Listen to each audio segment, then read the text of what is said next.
kita sama-sama memuji dan menyembah Tuhan.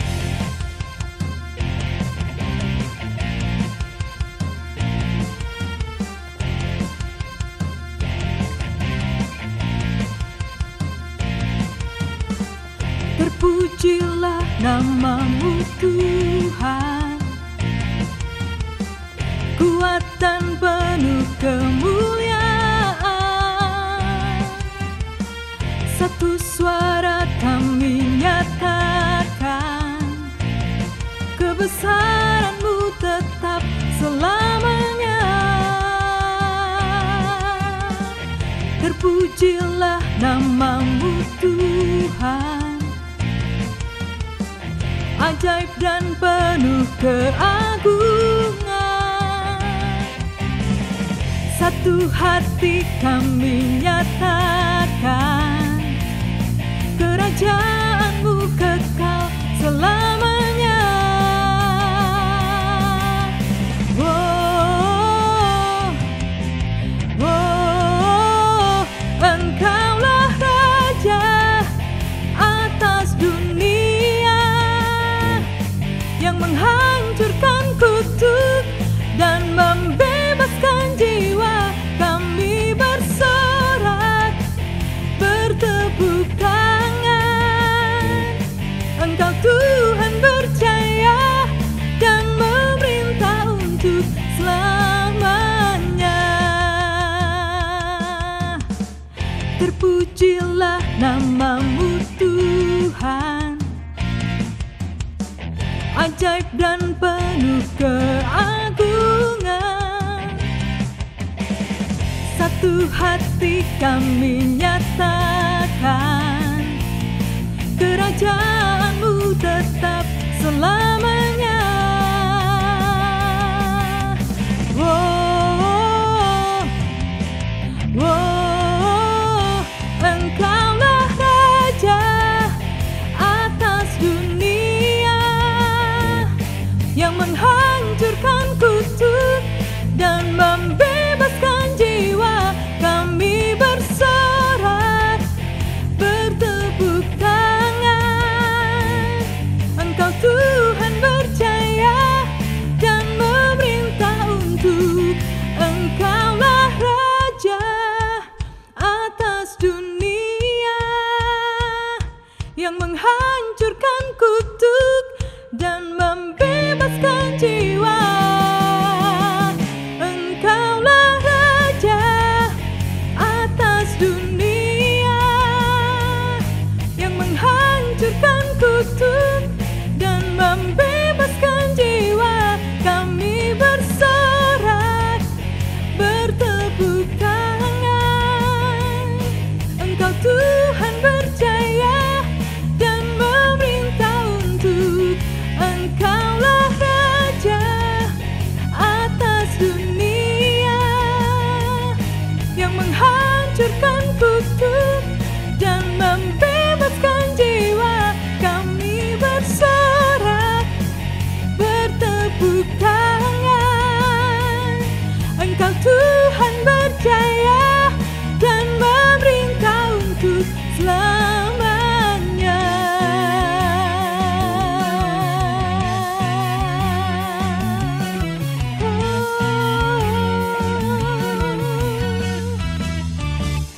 Yesus.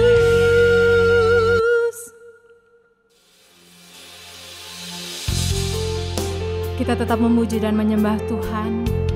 Yesus Kristus Tuhan, Dia Allah kemenangan kita. Puji nama Tuhan. Haleluya.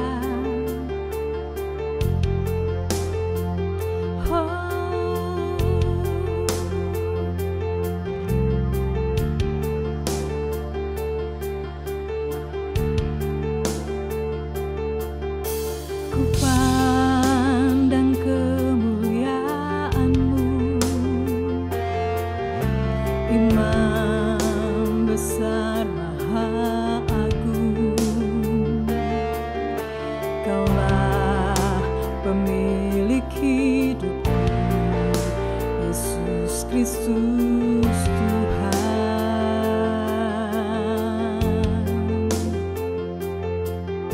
Sujud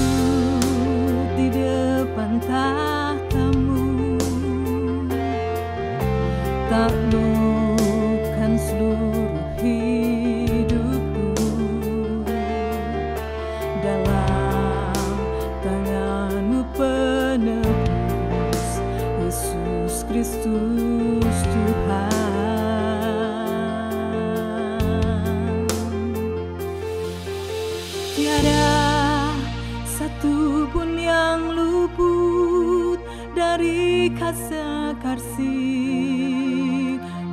yang mulia.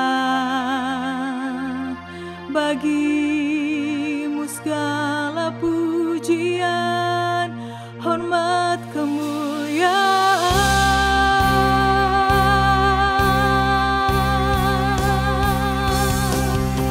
Engkau Tuhan ku tinggikan, yang bangkit dan menang, Yesus Kristus Tuhan, Raja mulia dan luhur, berkorban bagiku. Selamatkan jiwaku.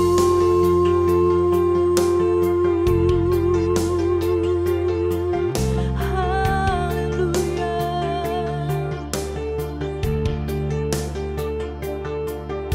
Sujud di depan tahta-Mu,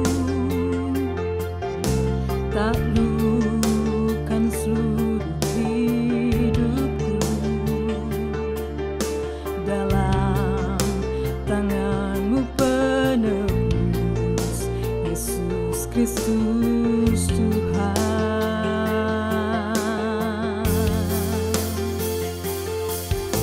Tiada satu pun yang luput dari karya kasih-Mu yang mulia.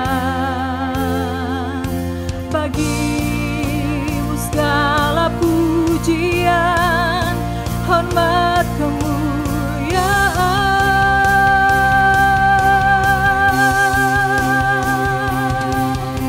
Engkau Tuhan ku tinggikan, yang bangkit dan menang, Yesus Kristus Tuhan, Raja mulia dan luhur, berkorban bagiku.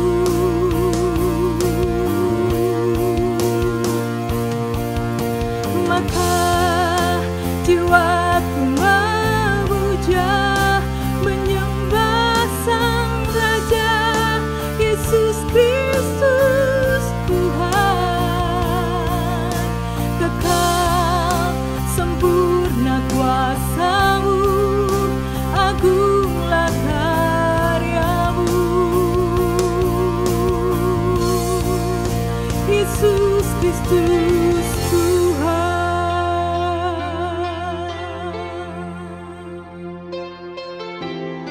Kami sembah hanya Yesus, kekuatan kami. Haleluya. Kau layak terima pujian, Allah yang besar.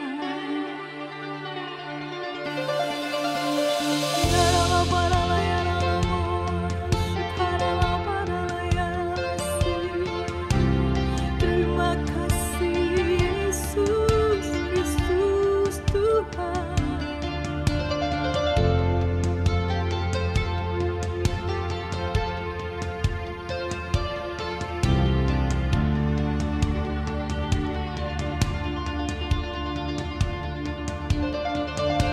Tiada satu pun yang luput dari karya kasih-Mu yang mulia.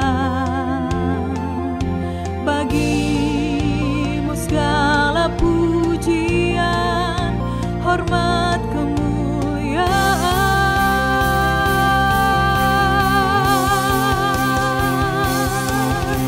Engkau Tuhan ku tinggikan, yang bangkit dan menang, Yesus Kristus Tuhan, Raja mulia dan luhur, berkorban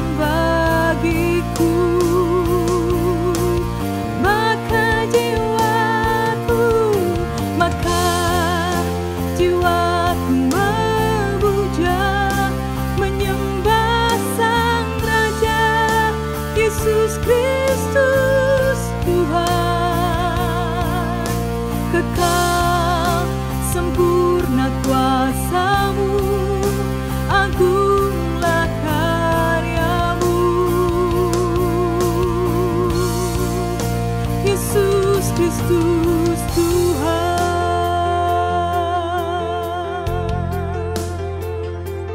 Terima kasih Bapa. Mari jemaat Tuhan, siapkan hatimu untuk mendengarkan firman Tuhan. Di dalam nama Tuhan Yesus. Amin. Shalom, selamat pagi untuk saudara semua. Senang sekali untuk saya bisa ada di depan Bapak, Ibu, Saudara semua pada pagi hari ini. Saya menyapa untuk semua yang ada di rumah, baik dimanapun saudara berada. Saya percaya sekali saudara semua dalam kondisi yang baik, kondisi yang luar biasa. Sebelum kita mulai, mari kita sama-sama berdoa. Bapak, kami bersyukur untuk pagi hari ini. Kami sebentar mau mendengarkan sebagian dari firman Tuhan, dan biar sungguh Allah yang beracara, supaya apapun yang kami dengar boleh menjadi benih yang baik, tertanam dalam tanah yang baik, tumbuh menjadi pohon yang baik, dan berbuah banyak, buahnya boleh tinggal tetap.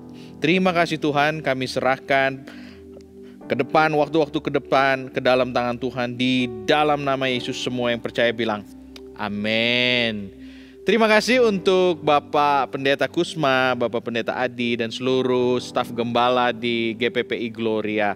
Saya bersyukur, saya berterima kasih untuk dipinjamkan mimbar untuk bisa bersama-sama melayani pada pagi hari ini. Ada salam dari gembala saya, Pastor Semi Hartanto, untuk jemaat GPPI Gloria. Dan saya bersyukur untuk bisa ada di sini. Nama saya Yohanes Kusika.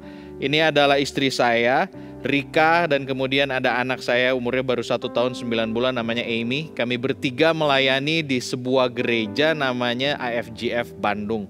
Tidak jauh dari posisi atau lokasi di mana saudara, Bapak Ibu Saudara seharusnya beribadah. Kami ada di Pascal Hyper Square dan senang sekali bisa melayani hari ini di tempat di mana saudara ada. Dan hari ini saya diberi sebuah tema, yaitu pribadi yang berkemenangan.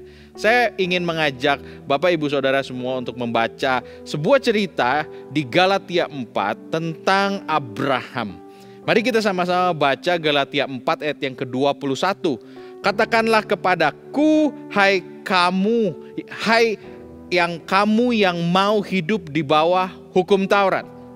Tidakkah kamu mendengarkan hukum Taurat? Ini adalah surat dari Rasul Paulus kepada jemaat di Galatia. Kalau kamu mau hidup di bawah hukum Taurat, kamu harus dengarkan hukum Taurat. Maksud dia begitu. Bukankah ada tertulis bahwa Abraham mempunyai 2 anak? Seorang dari perempuan yang menjadi hambanya dan seorang lagi dari perempuan yang merdeka. Galatia 4 ayat yang ke-22. Tetapi anak dari perempuan yang menjadi hambanya itu diperanakan menurut daging. Dan anak dari perempuan yang merdeka itu oleh karena janji. Catat itu baik-baik, oleh karena janji. Ini adalah suatu kiasan. Sebab kedua perempuan itu adalah 2 ketentuan Allah. Yang satu berasal dari Gunung Sinai dan melahirkan anak-anak perhambaan. Itulah Hagar.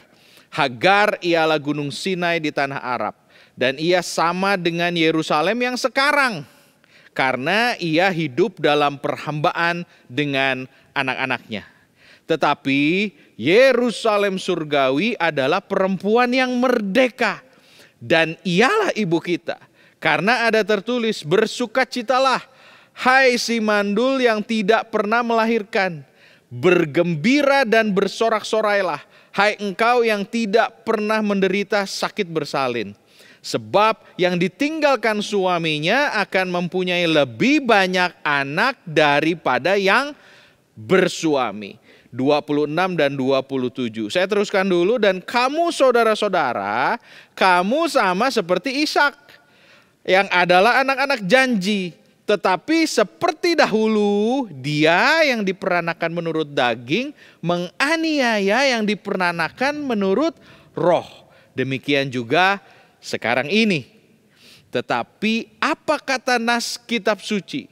Usirlah hamba perempuan itu beserta anaknya. Sebab anak hamba perempuan itu tidak akan menjadi ahli waris bersama-sama dengan anak perempuan merdeka itu. Demikian firman Tuhan pada pagi hari ini. Hari ini judul dari khotbah saya adalah buah-buah kemenangan. Buah-buah kemenangan. Kalau kita menjadi pribadi yang berkemenangan, tentunya ada buahnya. Dan tentunya ada impactnya, ada dampaknya dalam orang-orang yang kita temukan setiap hari. Kita itu dalam berbuah, dalam melakukan kehidupan kita, seringkali lebih baik menunggu daripada gerasa gerusu sendiri. Gerasa gerusu itu bahasa asli dari Alkitab ya saudara. Jadi artinya gegabah. Kita seringkali berusaha untuk cari cara sendiri. Sama seperti Abraham yang diceritakan di Galatia 4. Abraham berusaha untuk cari cara ketika dia dapat janji. Kita semua dapat janji, kita semua dapat Alkitab, kita semua baca Alkitab, kita semua tahu bahwa ada banyak janji Tuhan dalam kitab suci. Sehingga kita semua sama seperti Abraham pernah dikasih janji sama Tuhan. Problemnya ada di sini. Ketika janji itu ada, lalu kemudian how we deliver it. Gimana kita bisa keluarin janji itu dan kemudian keluarkan itu di dunia nyata. Di kehidupan kita. Gimana cara keluarin janji ini? Gimana cara mencairkan janji itu? Abraham seringkali sama seperti kita yang seringkali sama seperti Abraham, kurang bisa untuk nunggu. Lalu kemudian kita gegabah, kita gerasa gerusu dan kemudian akhirnya mengakibatkan lahirnya sebuah malapetaka. Abraham kemudian berinisiatif, berusaha untuk mengatur Tuhan. Berinisiatif untuk ya kalau Tuhan gak kasih maka mungkin tidak lewat Sarah karena dia sudah mandul, mungkin saya harus usaha sendiri. Sehingga akhirnya Abraham usaha sendiri dan kita tahu pada akhirnya itu tidak mendatangkan kebaikan. Dalam kehidupan kita sehari-hari kita juga sering begitu. Kita tahu bahwa janji Tuhan ada di situ, ada di sana. Tetapi kemudian kita capek nunggu, kita berusaha untuk berinisiatif. Berusaha untuk mendorong Tuhan yang sebetulnya bukan mendorong tetapi memaksa Tuhan. Tuhan ayo jawab. Sehingga akhirnya kita melakukan kesalahan demi kesalahan. Dan saya rasa dari apa yang Abraham lakukan ada banyak sekali yang bisa kita pelajari. Seringkali lebih baik menunggu. Seringkali lebih baik kita harus diam. Hari ini ada 3 hal yang ingin saya sampaikan. Dalam upaya saya untuk bisa kasih tahu pada Bapak Ibu Saudara bagaimana menjadi pribadi yang berkemenangan. Orang yang menang tuh kayak apa? Punya apa? Nomor yang 1. Yang pertama adalah orang-orang yang tertanam dalam iman lalu dibuahi dalam janji. Jadi punya iman aja belum cukup. Iman, saya rasa semua orang punya iman. Tetapi problemnya iman itu ditaruh di mana? Itu yang jadi masalah. Semua orang punya iman dalam level-level yang berbeda-beda. Tetapi mau ditaruh di mana iman itu? Apakah ditaruh di tangan Tuhan? Apakah ditaruh kemudian di kita punya kepintaran, kita punya pengetahuan, kita punya inisiatif? Atau ditaruh di apa yang kita dengar, apa yang kita baca, apa yang kita lihat. Dan seringkali apa yang kita dengar dan kita baca tidak bantu banyak dalam kehidupan ini, tetapi malah menambah ketakutan dalam kehidupan kita. Seberapa sering kita lihat berita, kita baca. Sekarang berita tidak hanya dilihat tetapi dibaca. Sekarang berita bentuknya tidak berlembar-lembar tetapi seringkali hanya satu buah judul. Lalu kemudian kita ambil itu padahal kita nggak baca. Jadi ada banyak sekali hal-hal yang bikin kita menjadi takut, lalu kemudian bertindak sendiri, bertindak gerasa-gerusu. Padahal seharusnya kita ini adalah orang-orang yang tertanam dalam iman dan dibuahi dalam janji. Sama seperti Ishak adalah anak perjanjian. Bukan oleh inisiatif sendiri, bukan oleh gerasa-gerusu sendiri. Dan saya mau ajak kita semua untuk yuk kita tertanam dalam iman dan kemudian dibuahi oleh janji Allah. Bukankah akan sangat-sangat lebih baik ketika kehidupan kita ini berjalan bersama dengan janji-janji Allah. Janji ada banyak, tetapi kita perlu punya kedekatan, tertanam dalam iman. Tertanam dalam iman. Gak semua yang tertanam itu artinya bisa kita akal-akalin, bisa kita kutak-kutik. Janji Allah itu tidak bisa kita perlakukan seenaknya. Janji Allah harus kita hormati, harus kita jaga, nggak bisa kita akal-akalin. Sebab janji Allah akan nyampe sesuai dengan waktunya Allah, bukan sesuai dengan waktu kita. Sesuai dengan caranya Allah, bukan caranya kita. Jadi tertanam dalam iman dan kemudian dibuahi oleh janji. Ada satu buku dikarang oleh Matthew Kelly. Judulnya bikin sebuah kehebohan di tahun 2018, The Biggest Lie in the History of Christianity. Tapi sebetulnya buku ini memberikan sebuah gambaran bahwa ada banyak sekali orang salah tangkap dengan janji. Sehingga akhirnya berusaha untuk menagih kepada Tuhan. Berusaha untuk bisa cari cara. Sehingga akhirnya mengorbankan banyak sekali nilai, banyak sekali kebahagiaan, banyak sekali joy yang seharusnya dimiliki oleh orang-orang Kristen. Buku ini akan menolong kita. Buku ini buku yang baik. Dan kalau saudara bisa ketemu buku ini, saudara bisa baca. Saya recommend buku ini untuk bisa dibaca. Sebab buku ini kan memberikan saudara sebuah perspektif di mana ada banyak sekali pemahaman-pemahaman yang sebetulnya bohong. Dan itu tidak benar berdasarkan kitab suci. Dan kita harus bisa membedakan itu yang mana yang benar, yang mana yang salah. Kebahagiaan kita seringkali terebut karena kita salah taruh kita punya kepercayaan. Janji Allah itu pasti, saudara. Saya bisa bersaksi bahwa janji Allah itu pasti. Janji Allah itu tidak akan pernah mengecewakan. Waktunya lama, saya nggak tahu kapan itu terjadi. Seolah-olah itu seperti nabrak tembok dan kemudian nunggu. Saya mau kasih tahu sama saudara. Bukan soal lama atau sebentar. Bukan soal lamanya, bukan soal sebentarnya. Tetapi soal siapa yang berjanji dan kemampuannya untuk menepati janji-janji itu.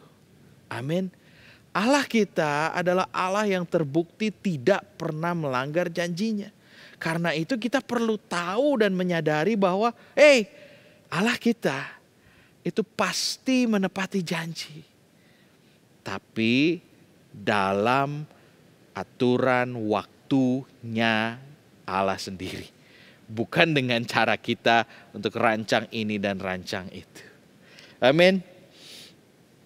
Nomor 2 yang harus kita lakukan adalah kita berakar. Kalau saudara ingin hidup berkemenangan, maka saudara perlu untuk berakar dalam firman Tuhan dan berakar dalam gereja lokal. Kenapa? Sebab dalam sebuah komunitas, saudara akan ketemu banyak sekali kesempatan-kesempatan di mana kita akan digesek. Kita akan dibentuk. Kita akan bersentuhan dengan orang lain yang mungkin menyebalkan. Dan justru itu akan membentuk karakter kita menjadi semakin baik dan semakin baik. Sama seperti pohon yang akarnya masuk ke dalam tanah dan kemudian mungkin bersentuhan, berusaha untuk bisa singkirkan semua batu, berusaha untuk bisa lewatin begitu banyak rintangan sehingga dia bisa masuk ke dalam dan menjadi kuat. Itu sebabnya saya usulkan untuk berada dalam komunitas, berada dalam kelompok-kelompok kecil yang ada di gereja saudara. Dan saya percaya sekali Bapak Ibu Saudara bisa kontak Bapak Gembala, Pak Pendeta Kusma untuk bisa tanya di mana saya bisa tertanam dalam komunitas. Sebab itu akan bikin kita semua menjadi pribadi yang berkemenangan. Ada perbedaan antara anak yang dikandung oleh Hagar dan anak yang dikandung oleh Sarah. Yang satu adalah anak perhambaan. Hasil usaha sendiri, hasil kedagingan. Pemikiran yang berasal dari daging. Sementara Ishak adalah anak yang datang dari roh.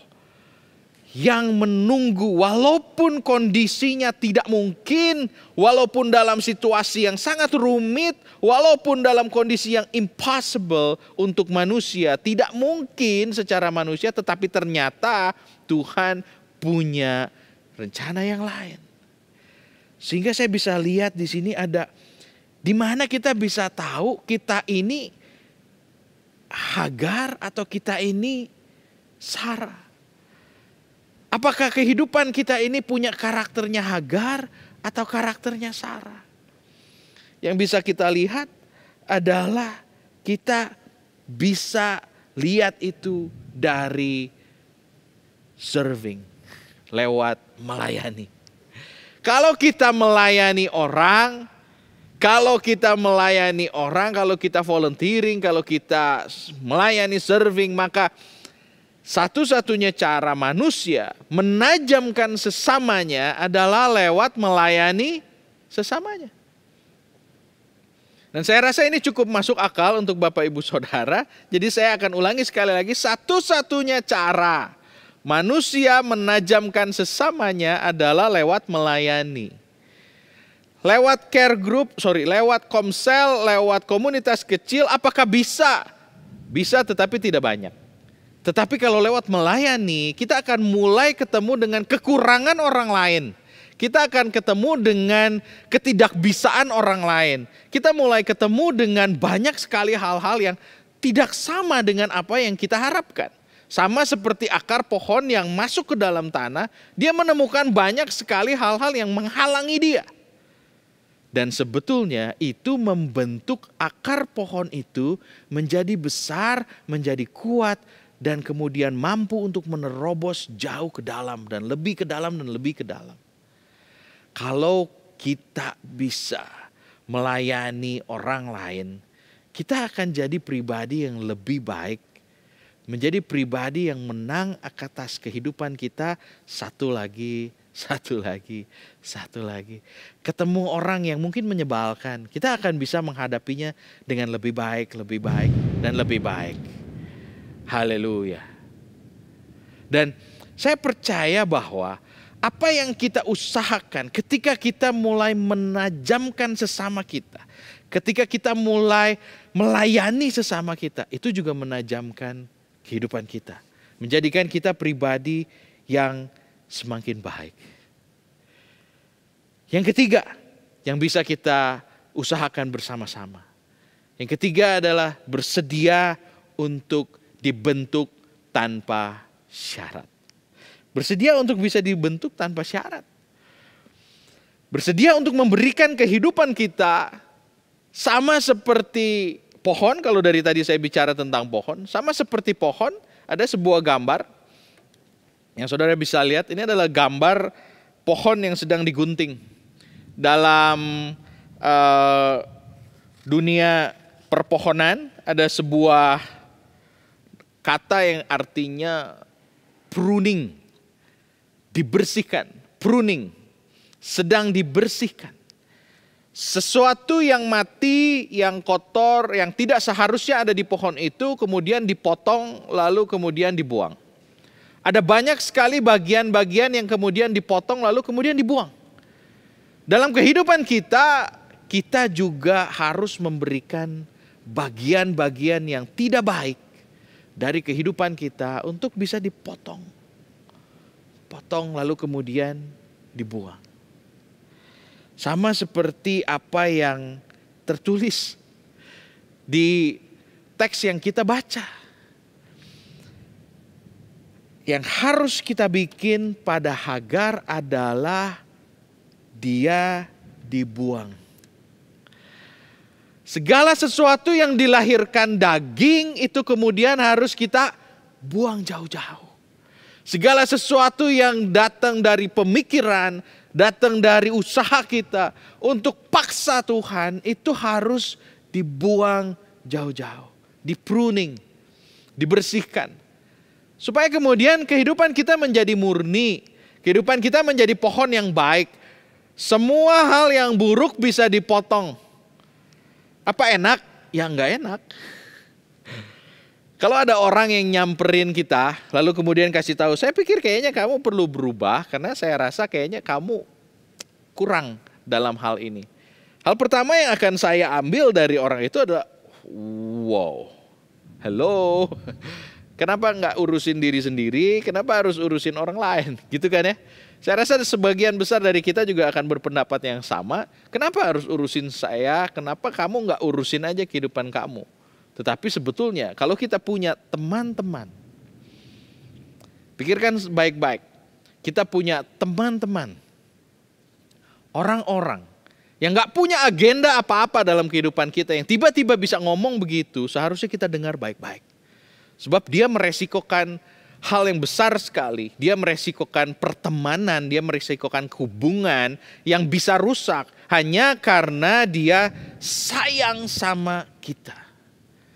Sama seperti sayangnya Bapa yang kemudian mengirimkan anaknya masuk ke dunia ini untuk kasih tahu bahwa kehidupan kita banyak yang harus dirubah.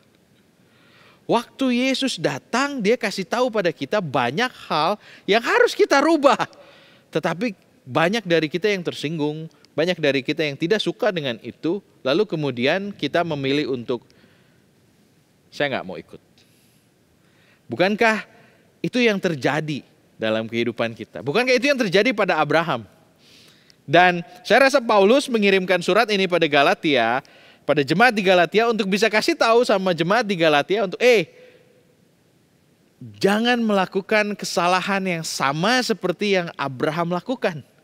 Tetapi kamu seharusnya bisa ngerti ada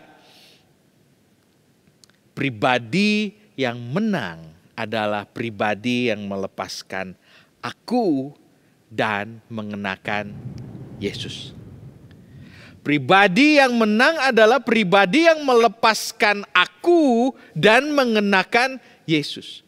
Ketika seseorang kemudian melepaskan egonya dan bersedia untuk dibentuk, bersedia untuk di fine tune, untuk bisa dibuang segala sesuatu yang rusak, lalu kemudian segala sesuatu yang tidak seharusnya ada di situ, dan kemudian mengenakan Yesus. Maka pribadi itu adalah pribadi yang akan menang. Amin. Dan saya mau ajak Bapak, Ibu, Saudara semua untuk ayo kita di pruning. Ayo kita mulai lepaskan apa yang seharusnya tidak ada pada kita. Apa yang seharusnya tidak layak ikut kita sebagai orang percaya. Tetapi kemudian kita menyerahkan proses ini pada Tuhan.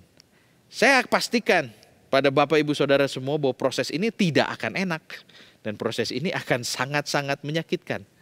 Tetapi proses ini adalah proses yang perlu untuk kehidupan kita.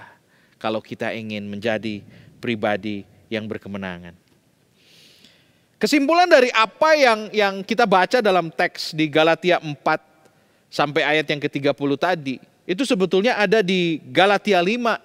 Di pasal sesudahnya, ayat yang ke-16 dan ke-17. Tertanam dalam janji. Tertanam dalam janji.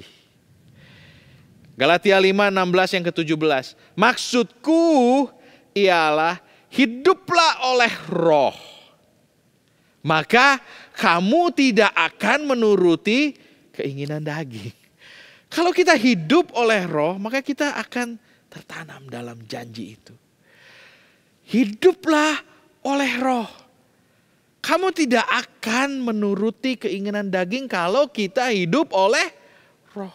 Sebab keinginan daging berlawanan dengan keinginan roh.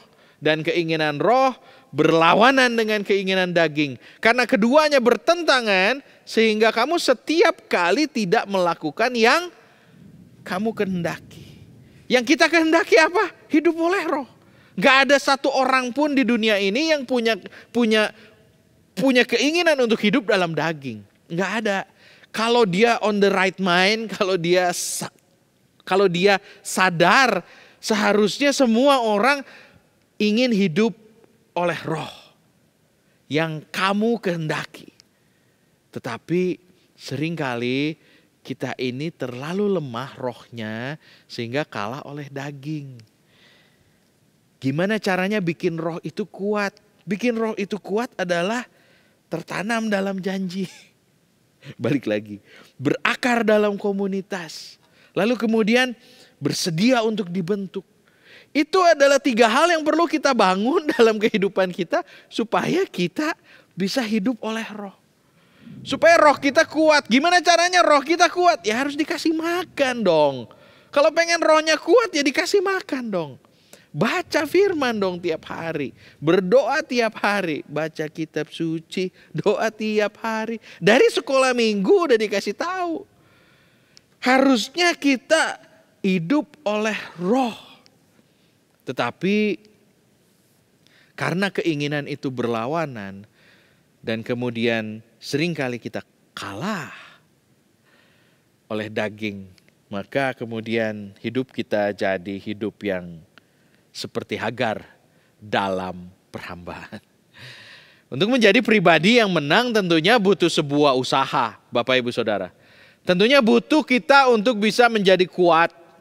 Lalu kemudian kita berani mengambil sebuah komitmen.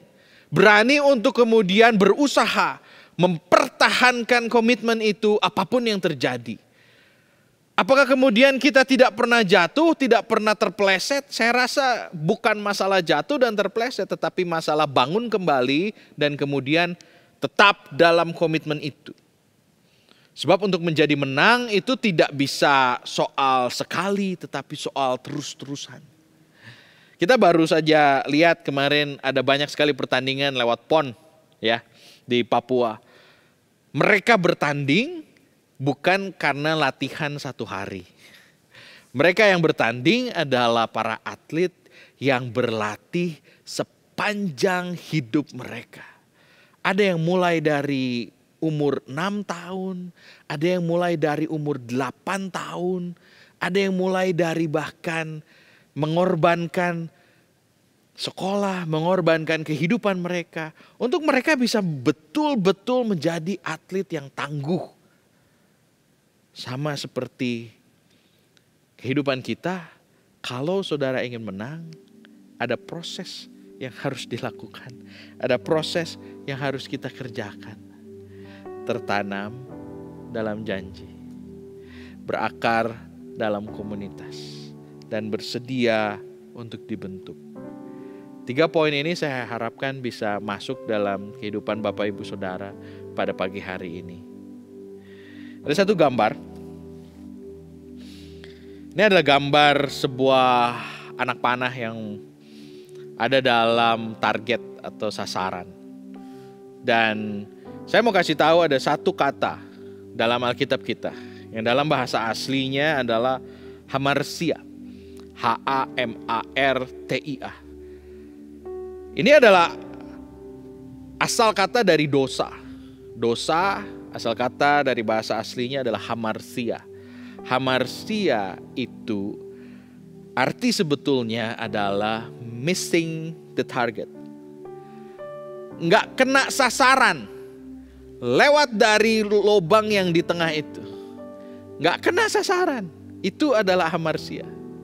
Sehingga dalam kehidupan kita, saya mau ajak kita semua untuk bisa mulai set kehidupan kita. Kalau kehidupan kita nggak menang, Saya pengen kasih tahu Bapak Ibu Saudara bahwa kita sebetulnya sedang melakukan dosa. Karena kita ini ditetapkan untuk jadi pemenang, bahkan lebih dari pemenang. Amin. Kita ini dirancang, kita ini punya DNA untuk jadi pribadi yang berkemenangan. Kalau kita miss, kita sebetulnya sedang melakukan dosa. Missing the target. Lewat dari sasaran itu. Kita gak kena ke tengah-tengah. Untuk bisa terus menang, kita perlu tertanam dengan baik.